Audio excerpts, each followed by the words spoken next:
Hello and welcome to The Price of Music, brought to you by Music Ally. It is our final show of 2025, so it's a slightly different kettle of fish this week as we conclude proceedings for the year with our Price of Music 2025 pop quiz, which I don't know about you, Stuart. I mean, I've said this before, but I'm very nervous of this as someone whose memory recall has more holes in it than a sieve.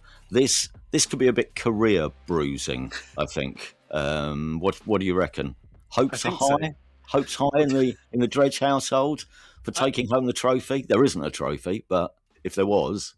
I don't know. Do you know, to your comments last time, I watched Mastermind last night where someone came on with their specialist subject and completely spooned it. Really? Like, you could tell they were having an internal nightmare as it went on.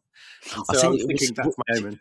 Did we talk about that in the lock-in? Just in case you don't know, I was saying that, and this is by no means trying to big myself up in any way, but twice I've been approached by the researchers on Celebrity Mastermind, inquiring as to whether I would like to take part in Celebrity Mastermind, and on both occasions I said no, thank you very much, but purely for the fear of sitting there and going blank. Did you ever see Tom Ravenscroft when he did Celebrity Mastermind? How did it go? Oh, and it was, he'd picked his specialist subject was something to do with music. And it was a label, I think, maybe, a certain record label. And you could see the pain in his eye. They were asking him questions, and he was just blanking. I can't. And within seconds, I'm sure, of the buzzer going, the beep at the end, he'd have been going, oh, well, that's obviously that, and that's that. But that's why I've never done it, and that's why I am quite scared of this.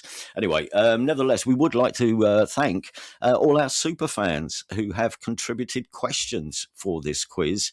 So there's some questions set by them and some which have been compiled by our producer, who is also taking on the role of quizmaster for this episode. So, ladies and gentlemen, will you welcome the man behind the scenes, the man who gets us online every week, the Ken Bruce of music industry podcasts. It's Captain Joe Sparrow.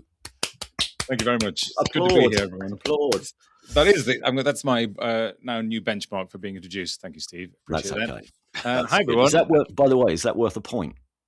Put it this way: when I'm feeling generous later, when the questions get particularly tricky, I'll keep that in mind. Okay. I'm nervous today because you both have great radio voices, both of you. Like the two best radio voices I know, and I'm going to be sitting here as the guy who writes for a living, who's trying to talk. So that's what I'm really worried about. I'm going to be the loser on that front. Well, that's a very good point. So you can take a point off Stuart for not having a radio voice.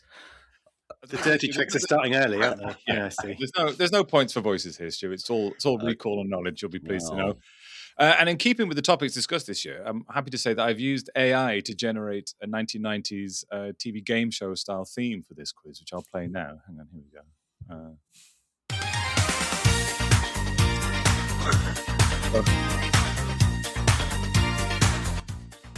go. That actually is very good. That is pretty much spot on, isn't it? Thought I'd go the extra mile, seeing as we've been talking about it all year. So we've got 7 short themed rounds of questions. In some rounds, you'll need to write down your questions, but your answers to the questions. But I will give you answers after each question, and I'll tot up the scores as we go along. Some are multiple choice questions. Some questions are provided by listeners. Yeah. Others are from me, based on stuff you've discussed on the podcast this year. And one question is from a indie special guest.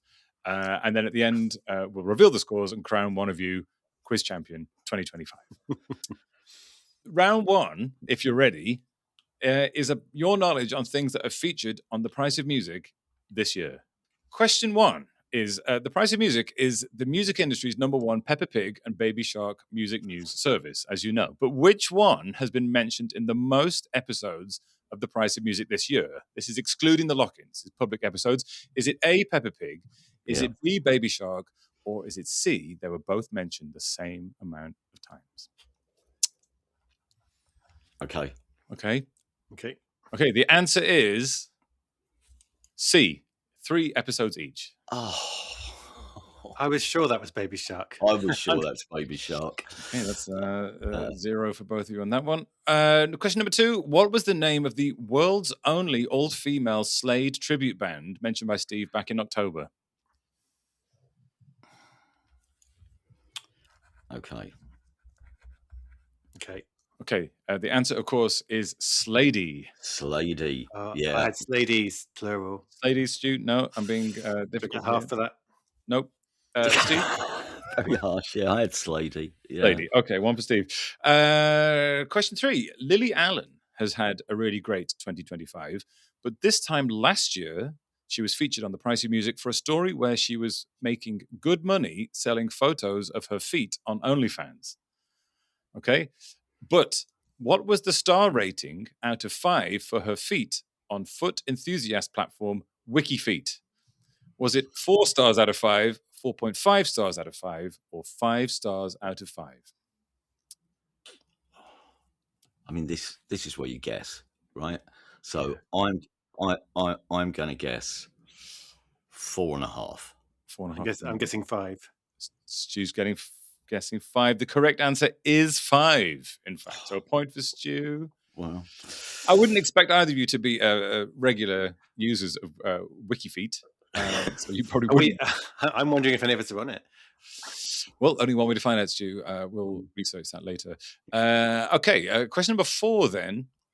The podcast reported on an exploding toilet cancelling a gig recently, but which venue was that? all right. Yeah. Yeah, Okay. nice one. Do you want to go first, Stuart? Go on, Yeah, Stu. King Tut's Wawa Hut. Yeah, King Tut's. Both in of you, Glasgow. 1 point. Congratulations. And follow-up question. What was the name of the band whose show was cancelled? Oh. It was a band, wasn't it? And then there Mm. was the female artists who'd come all the way from somewhere like New Zealand Yeah. to support, and I can't remember the name of either of them. So it's I the don't think. band I'm looking for. Oh, he's very strict, isn't he? Yeah. Yeah. Um, We I- can't even come up with any poo puns or anything, can we? Nope. I'm going to have to pass. Yeah. Okay, it was Fickle Friends. Oh, Fickle Friends. Sorry, Fickle Friends. yeah. Okay, and then a bonus question, which ties together both King Tut's and another major event of the year. There's 3 points available in this one. This year saw the glorious return of Oasis playing live, who, of course, discovered at the venue. But which 1990s Oasis songs sounded similar enough to songs by other artists that Oasis had to pay settlements or offer songwriting credits? 1 point for each of these 3 songs. Oh. What's the? That's really. I should really know this. What's the one that has the Gary Glitter sample in Oh, it? yes. I know that one. That's one. Can't remember the title of it. I mean, if we were being waggish about this, you'd probably say most of the first 2 albums. But I mean- actual lawsuits, and they were actual lawsuits. Well, not lawsuits, but a copyright infringement was upheld, was it? Correct. So these are the ones. I'm gonna help you out here and say it is not the Gary Glitter one, because that was an agreed use in advance. So it's 3 songs that later went either for settlements or songwriting credits. Are they famous songs? They are, well, yes, 2 of them I would say are famous.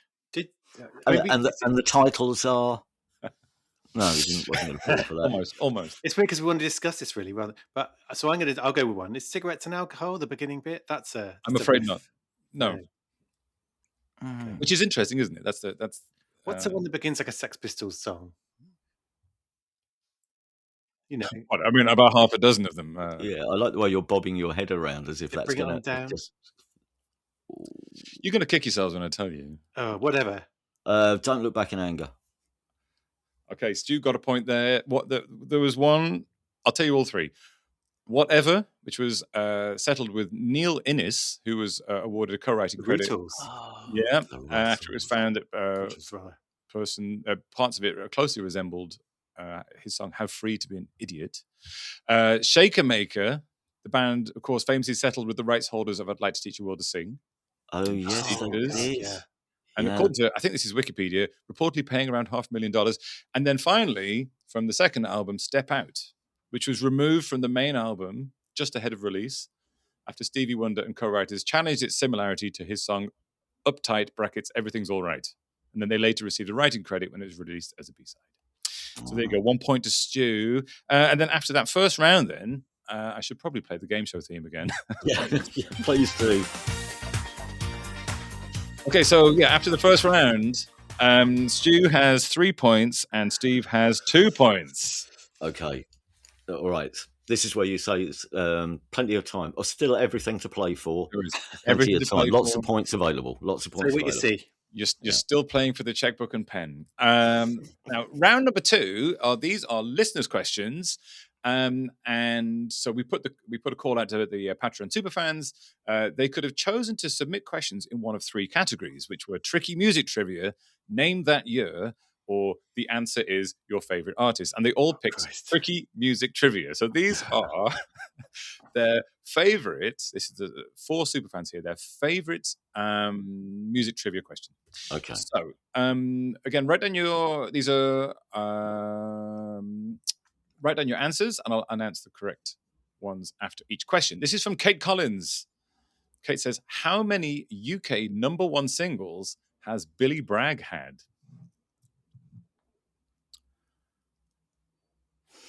Okay. Okay. Stu. Okay, Steve, we'll go first with you. 1. And Stu. 1. 1. The correct answer is 1. Yes. It was the charity double A side, She's Leaving Home, with Wet, Wet, Wet. That's right. 1988. Thank you, Kate. Yeah, so we good both one. got that one. Question. Okay, 1 each. Okay, second question from Richard Bowes. Which indie band were the first choice, but also turned down the song Believe, which then became a 7-week #1 hit for Cher? I was. What, an I watched this on actual top of. an actual indie band? Really? Yes, I would say what's- it's stretching the term a little bit. I'll give you a clue there, but I would probably drop them in that bracket. So what sort of era is? So I think that was sort of 1999. Was that Stu? I'm trusting you with your Yeah. pop knowledge. Oh, do you know? I saw it on the Top of the Pops, rehash show the other week, and they were talking about it getting turned down. God damn it! Yeah. Do you know what? I have no idea. But this is good because whatever the answer is, I'm going to be using this Yeah. in my Oh, hang one-man on. show. Hang on. Oh, Stu's digging deep, folks. No, I know it. I know it. Do Okay. you? What is it? Stu? It's St. Etienne, isn't it? It is indeed Saint Etienne. And Congratulations. the only reason I know that is because we were talking, and I couldn't imagine Sarah Cracknell singing it. It's because I just can only hear Cher singing it. There you go. That's my evenings in watching Top of the Pops reruns. Finally, you're reaping the rewards. Coming So thank you, Richard. Good. Okay, question number 3. This is from Ian Beresford. Now, Ian says, what is the connection between Lost in Music by Sister Sledge, Victoria by the Kinks, and There's a Ghost in My House by R. Dean Taylor? Oh, nice one. I've got no idea in this. Oh. Free reign. Thank you very much. This plays to our strengths. They've all been covered by The Fall. Correct. Oh, Straight in there. Very, that's a very good good. one. Yep. Yeah. Exactly. All been covered by The Fall. And then a final question from the Patreon Superfans is from Gerard G. Okay, now, there's 2 parts to this. The first question is, which British synth pop musician and songwriter had 4 UK top 4 hit singles with 4 different acts in the 1980s? You can get a point for the musician and a bonus point if you can name all of the singers in the 4 other acts. God. This one is tough, I'll be honest. Right. So the clue is British synth pop musician and songwriter. Yeah. And what's the period again? 1980s. Okay.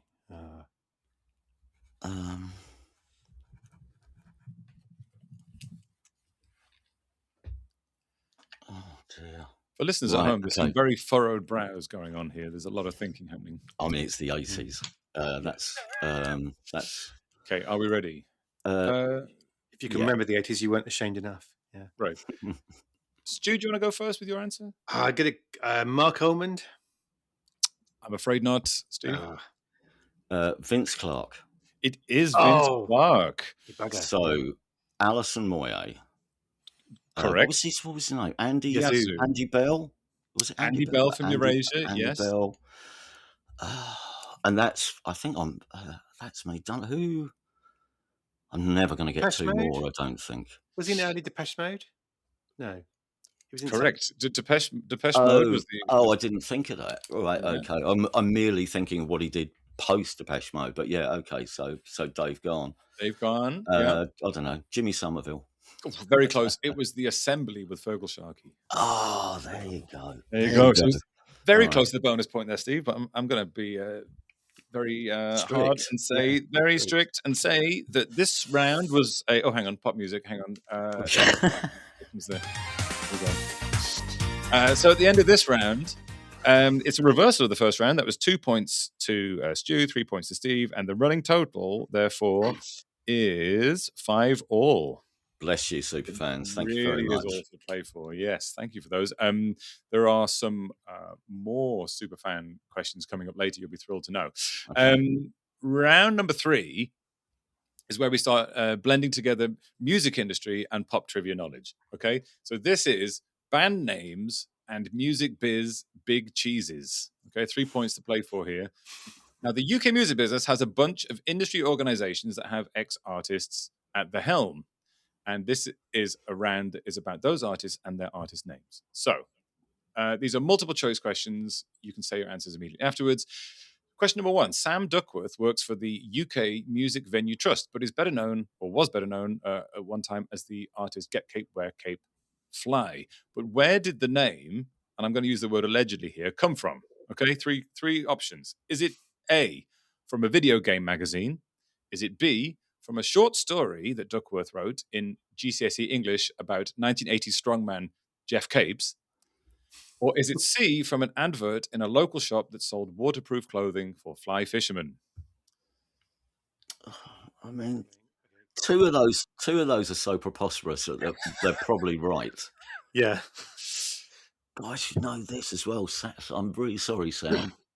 I was really excited there, thinking, I know it. He's Get Care. Yeah, I knew his artist name, but that wasn't the question. No, that's not the answer you need. I think it's the first one, which is the sensible one. The video game. Yeah. So you're both going for the video game magazine. Yeah. Yes, sadly, you are correct. According to him, his original stage name came from Retro Gamer magazine. Yeah. About a walkthrough of a video game that was from the enemy in 2006. Digging deep here. Okay. Second question. Tom Gray is now a big cheese in the industry organizations, the Ivors Academy, PRS for Music, and UK Music. But he was also in the band Gomez. However, where did the band name Gomez come from?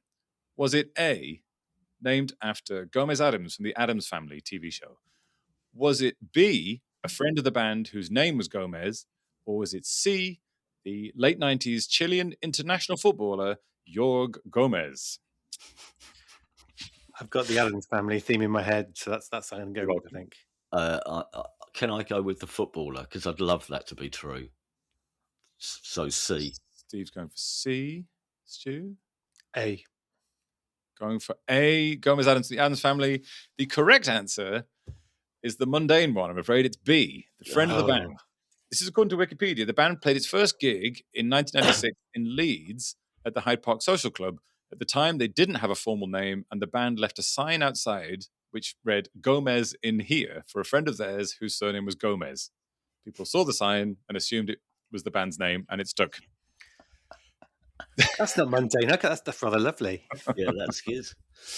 Did I there ever you go. tell you how the bands, there was the UK punk band Snuff, how they got their name, or purportedly how they got their name? They all went to the pub early one evening because they'd been trying to pick a name for weeks and weeks and weeks. And they said, we'll sit in the pub until we actually get a name. And so they carried on drinking, swapping suggestions of names, none of which they could agree on, until one of them just collapsed basically on the table and said, Snuff. That's enough. Fantastic. Snuff. That's how Snuff. they got their name. Yeah. I think every band name should involve a line in the anecdote saying they carried on drinking. And then the band name ensues. Well into the evening. There. All right. Okay, so final question in this round is Crispin Hunt is also a grand fromage at the Ivors Academy and PRS for Music, but was, of course, in the band Long Pigs. But what does Long Pig mean? I know this one.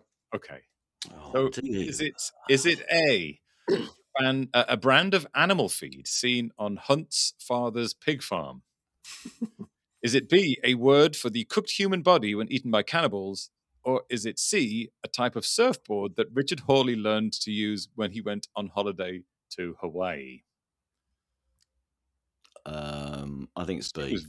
There's no way Richard Hawley went on holiday to Hawaii, is there? Can we sit with that image of Richard Hawley surfing in Hawaii, though? I mean, I quite like it because he looks cool anyway. But can you imagine Richard Hawley on a surfboard? I mean, apart from his skinny physique might let him down something, but his hair, man, do you know? But actually, that's probably why he wouldn't ever go surfing, for fear of damaging his quiff.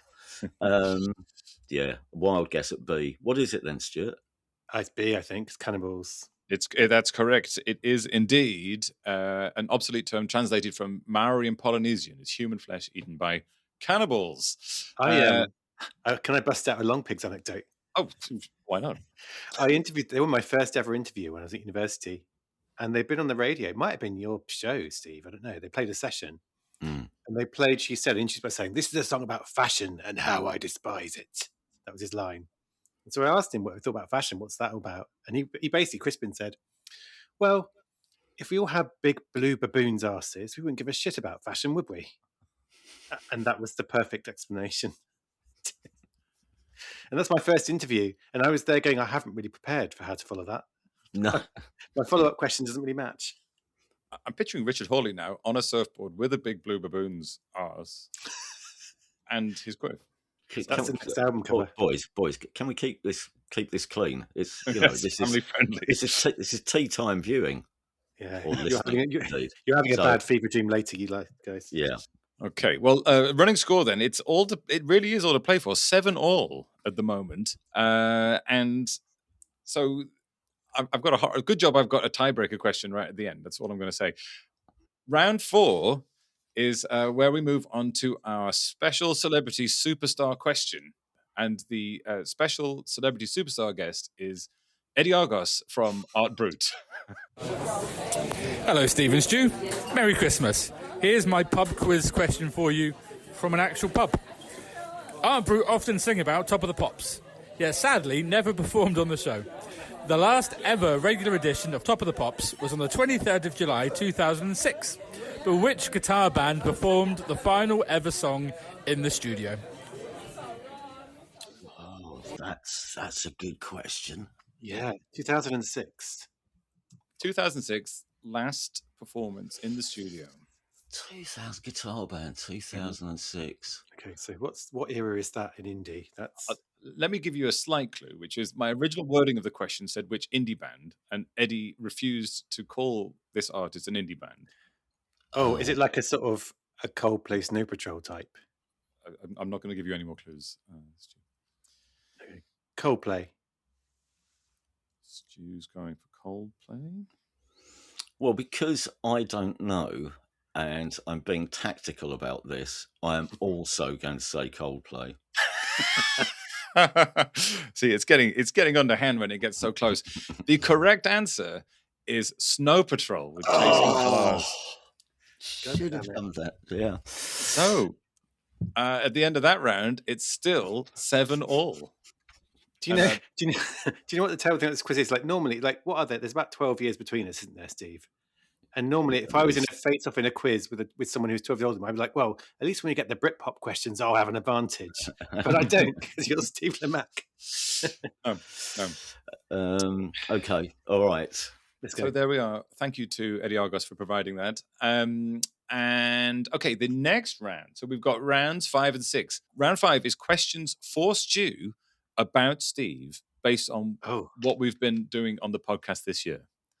So, Okay. Stu, are you ready? Okay. So in these rounds, there'll be 3 questions for each of you about the other one. You can say the answers immediately because only one of you is replying. There are 4 questions. There are 4 points for the 3 questions. So, Stu, question number 1. What is the name of the OAP-themed band that Steve has been enthusing over in recent months? OAP-themed band? Yeah. Oh, Little Grandad. Little Grandad, correct. 1 point. Question number 2. Steve went to a party this year. This is all information that has been taken from the podcast, by the way. Steve went to a party this year and chatted to which Britpop superstar singer? Oh, Damon Albarn. Damon Albarn, correct. 2 points. And the final question has 2 points. The first question is, which venue was it and what was Damon drinking? 1 point for each. I mean, I remember it was a party for what's his name, wasn't it? Mike Smith. It was, but there's no points for that piece of information. It was in a social. I'm going to say social. We've talked about that sometimes. I'm afraid not. It was the 100 Club.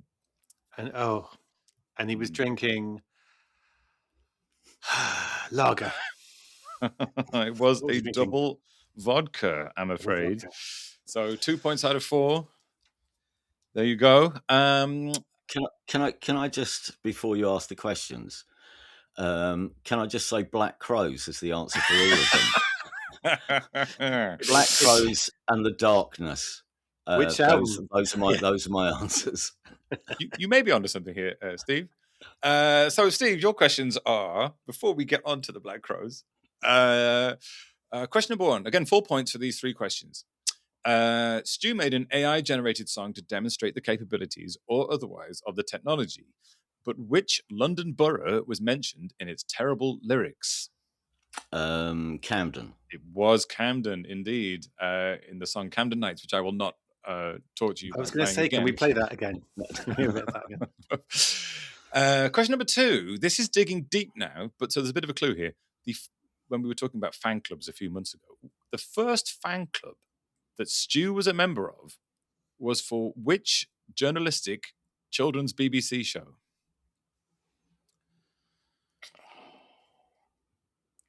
There is only one journalistic BBC show for kids. Is what was it? Newsround? Stu, was it Newsround? It was. I was in the press pack. It was indeed the John Craven's Newsround press pack. Press pack. Okay, so in the final question, as predicted, the way that there's 2 points on offer here. You get, right. But let me explain the question. In how many episodes has Stu mentioned the Black Crows? This is excluding the lock-in on the standard show. Yeah. How many times of all time since the podcast started has Stu mentioned the Black Crows on the podcast? You get 2 points if you're within 1 digit of the correct number, and 1 point if you're within 3 digits of the correct number. I mean, I don't know how many shows. How many shows have we done since we started? I don't know the exact number, but let's say it's at least 70. Well, okay, no, maybe 60. Yeah. So say we've done 60 shows. So the answer will be 59. No, it won't. I think I don't mention that often, but I think the reaction is so visceral that it seems like more than it is. I'm going to say 13 times. This is unfortunate because you're 4 digits away. It was 9 times. Oh, 9 times. Only 9 feels like a lot more than that. You sure you haven't missed some subtle references to the Black Crows along the way? I do get a lyrical reference in every show, but no one, only fans will know. We were talking about direct mentions of the band. I'll take that. There you go. So that's 2 points each in that round, which means, hang on.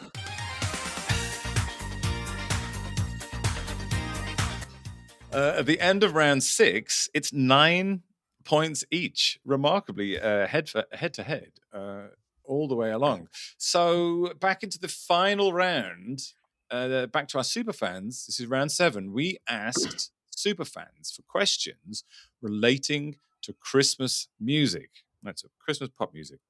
I've got 3 questions here, and they are all multiple choice. So give me your answers immediately. And let's see if we can break this tie by the end. Okay, first question from Kate Collins again. Kate's question is, which was the first UK Christmas #1 with the word Christmas in the title? Was it A, Mud's Lonely This Christmas? Was it B, Christmas Alphabet by Dickie Valentine? Or was it C, I Wish It Could Be Christmas Every Day by Wizard? And let me just say that one of these songs is a red herring and never actually made it #1. Yeah, that's the thing, isn't it? So did Wizard go to #1? Didn't Wizards come out at the same time as the other big famous Christmas one? What's the one that's not You Wizard? mean Slade? Yes, You mean, that one. yeah, Slady. Yeah, might have done. Could they have kept Wizard off? So I don't even know if I'm going for the middle one, which I can't remember. Dickie Valentine. I think the most obscure one is like a 50s thing, and it probably did go to #1. Yeah, I'm gonna go with that. Otherwise, if Wizard went to #1, I think that's the year before, isn't that 73? And then Lonely This Christmas is 74. It definitely goes to #1 in 74. Right, I'm going to the middle one. I'm going for. You go for Christmas Alphabet, Stu? Yes. Same? Yeah, we could take this to a tie break just by answering the same every time, couldn't we? But Okay, so you've both gone for Christmas Alphabet. The correct answer is Christmas Alphabet by Dickie Valentine, 1955. That went to #1. And Steve, your pop knowledge is spot on. Mud's Lonely This Christmas went to #1 in 1974. And I Wish It Could Be Christmas Every Day by Wizard has never been to #1. The song was beaten to the 1973 Christmas #1 spot by Slade's Merry Christmas Everybody. There you go. Between us, we basically sketched that plot out. Exactly. Very, very well done. Very good. Very good. Okay. Yeah. Remind me if I'm ever in a panic room to take you with me. Thank you. Yeah, good. All right. What's next? Okay, next is from Richard Bowes. What was the first Christmas #1 of the new millennium? By which we had to consult. There's some controversy over when the millennium begins, but I'm taking the year Christmas 2000. So what was the Christmas #1 in the year 2000? Was it A, Bob the Builder's Can We Fix It? Was it B, Westlife's double A-side monstrosity, I Have a Dream, backed with Seasons in the Sun? Or was it C, Robbie Williams and Nicole Kidman's Something Stupid?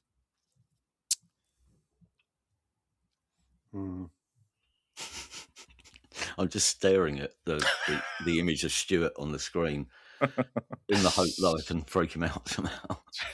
Can I see inside your head? What are you thinking? I can hear the cogs moving in Stu's head. Do you know what I'm thinking? I feel like there was...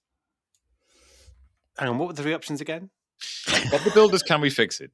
Yeah. Westlife, I Have a Dream, Seasons in the Sun, Robbie Williams, Nicole Kidman. I feel like there was a sharp battle between Westlife and Bob the Builder. Am I remembering that right? I am saying Bob the Builder. Okay, I'm going to say Westlife. I'm fairly sure they were scrapping for #1 in that year. But so let's go for different ones. Westlife. Well, that's a point to Steve. It was Bob the Builder. Can We Fix It? Westlife went to #1 in 1999, and Robbie Williams and Nicole Kidman in 2001. Do you know why? Partly how it was an informed guess, but I do remember that year that there was a radio plugger who I knew who instantly became the most popular man inside every time he visited the Radio 1 building because he was plugging Bob the Builder and had been given, let's just say, a fair amount of Bob the Builder merchandise. And so I think there were a number of radio producers who were giving their children or their nieces or nephews free Bob the Builder toys.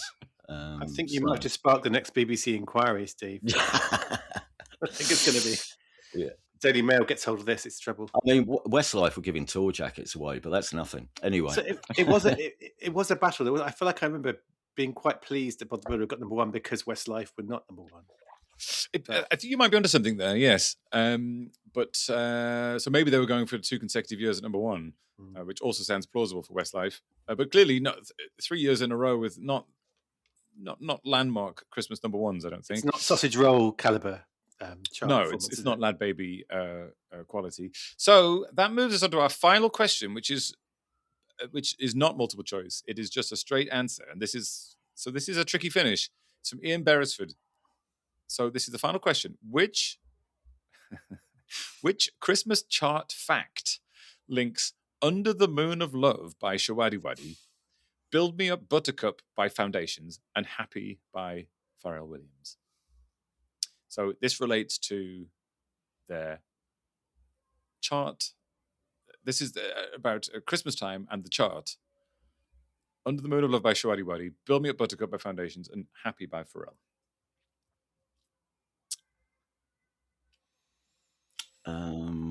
So what? So there's a connection between them. Yes. So But it's a chart fact connection. Yes, it's a UK chart fact, singles chart fact, and they all achieved the same thing at Christmas. Did they? Okay, I've got an idea. Go on then, Stuart. Did they return to number one for Christmas, having been number one earlier? You're on the right track, but it's not quite right. They were number one the week before Christmas, weren't number one at Christmas, went back to number one after Christmas. I like your thinking. Again, not quite right. They were all number 2 in the chart on Christmas Day. There you go. Should have had a punt with that. Yep. Well, dear. after that quiz, there's only one thing to do, and that's to tot up the scores.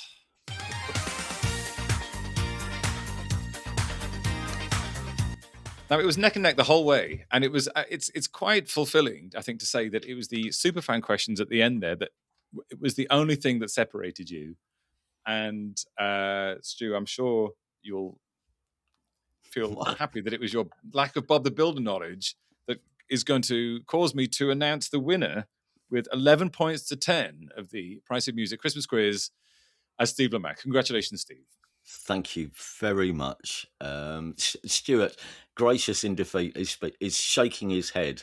I'm just thinking it's just the latest pop crime perpetuated by Westlife. But no, that was well won and well deserved. I have no hard feelings. And really well hosted as well, wasn't it?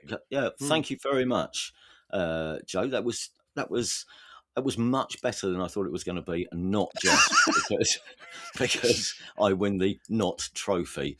Yes, to the winner the spoils, to the loser a whole year to dwell on your mistakes. Look at yourself in the mirror, and let's just agree not to talk about this episode. I'm gonna play this episode every morning as motivation with my training. Thank you very much, Joe. Thank you very much, Superfans, for sending in the questions, because that really made it. Thank you, everybody.